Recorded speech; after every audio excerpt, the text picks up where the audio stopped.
لا حاصل خواب، ادھورے قصے، نامکمل خواب، کچھ بھی ناممکن نہیں رہتا جب بات تہجد کی دعاؤں پر آتی ہے۔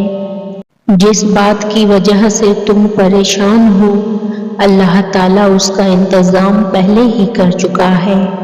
جو بوجھ تم اٹھائے ہوئے ہو، جو خوف تمہارے دل کو بے چین کرتے ہیں، اور جو مسائل تمہیں ناممکن لگتے ہیں، ان میں سے کوئی بھی اس کی نظر سے اوجھل نہیں۔ اللہ نے تمہارے لیے پہلے سے راستہ بنا دیے ہیں، حل تیار کر دیے ہیں، اور ہر چیز تمہارے حق میں ترتیب دے دی ہے۔ بس اس کے وقت پر بھروسہ رکھو، اس کی حکمت پر یقین رکھو، اور اپنے دل کو سکون دو، کیونکہ جو چیز آج تمہیں پریشان کرتی ہے وہ اسی کے حکم سے تمہارے لیے بہتر انجام تک پہنچے گی۔ اللہ رب العزت تو ایک ننھی سی چیٹی کے حق کو بھی ضائع نہیں ہونے دیتا۔ پھر یہ کیسے ممکن ہے کہ وہ آپ کے ٹوٹے ہوئے دل کے ساتھ کیے گئے صبر اور تڑپ کر مانگی گئی دعاؤں کو رائیگاں جانے دے؟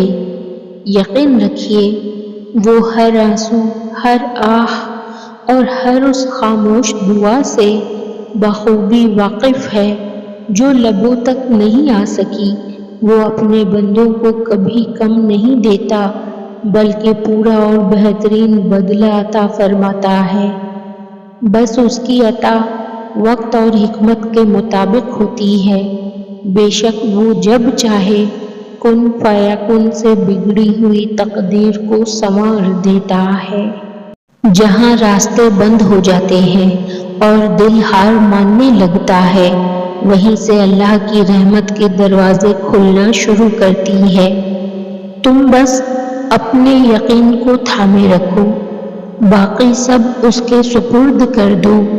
وہ بہتر جانتا ہے کہ کب اور کیسے تمہاری مشکل کو آسانی میں بدلنا ہے۔ جب انسان اللہ کے ذکر سے غفلت برتتا ہے تو اللہ انسان کو اس کا آپ بھلوا دیتا ہے۔ اپنے لیے وقت نہیں نکلتا، کام ادھورے رہ جاتے ہیں، اتنی محنت کر کے بھی کچھ حاصل نہیں ہوتا، ہر چیز بکھری ہے، معاملے سلجھ نہیں رہے، کچھ سمجھ نہیں آ رہا۔ کہیں آپ اللہ کے ذکر سے غافل تو نہیں؟ بلا ناغہ ذکر کرنے کی عادت ڈالیں اور پھر اپنی زندگی میں برکتیں دیکھیں۔ کبھی کبھی ہم پوری کوشش کر لیتے ہیں مگر کچھ بدلتا نہیں، شاید ہماری دعائیں قبول نہیں ہو رہی، لیکن حقیقت یہ ہے کہ ہر چیز کا ایک وقت مقرر ہے۔ آپ کی خوشیاں اور آپ کا راستہ سب اللہ کے فیصلے کے مطابق آتے ہیں۔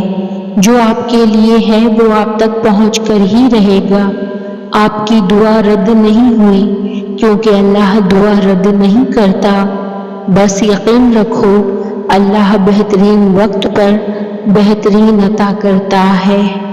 دعا کی مثال بالکل اس شخص کی طرح ہے جو ڈوب رہا ہو اور اس کے سامنے نجات کی رسی ڈال دی جائے۔ اگر وہ اسے مضبوطی سے تھام لے تو بچ جاتا ہے، اور اگر اسے نظر انداز کر دے تو ڈوب جاتا ہے یا ڈوبنے کے قریب پہنچ جاتا ہے۔ اور سب سے زیادہ بے بس اور محروم وہ ہے جو دعا کرنے کی توفیق بھی نہ پا سکے۔ اے اللہ، تو ہمارے دل کی تڑپ اور ہماری بے بسیاں خوب جانتا ہے۔ ہماری وہ خاموش دعائیں جو ہم لفظوں میں بیان نہیں کر سکتے، ان پر اپنی خاص رحمت سے کن فرما دے۔ آمین یا رب العالمین۔